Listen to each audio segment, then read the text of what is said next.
বেলিয়ারায় হিন্দু প্রতিবেশী শেষ যাত্রায় কাঁধে তুললেন মুসলিম গ্রামবাসীরা। সম্প্রীতির এক অনন্য উপাখ্যান লিখল গ্রাম বাংলার বেলিয়ারা। হাজার চারেক মুসলিম অধ্যুষিত এই গ্রামে দীর্ঘদিনের বাসিন্দা ছিল মাত্র একটি হিন্দু পরিবার। সে পরিবারের কর্তা কানন মোদকের প্রয়াণে শোকাতুর হয়ে পড়লেন পুরো গ্রাম। ধর্মের বিভেদ ভুলে প্রিয় প্রতিবেশীর শেষ যাত্রায় সামিল হলেন শতাধিক মুসলিম গ্রামবাসী। এলাকাটি ময়রাপাড়া নামে পরিচিত হলেও শোকের মুহূর্তে তা যেন হয়ে উঠল একখণ্ড বিশ্বাসের অঙ্গন।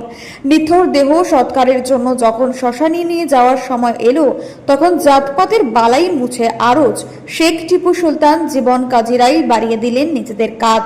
হিন্দু শাস্ত্রীয় রীতি মেনে যাদের প্রতিটি আচার সম্পন্ন হয় সেদিকেও কড়া নজর রেখেছিলেন তারা।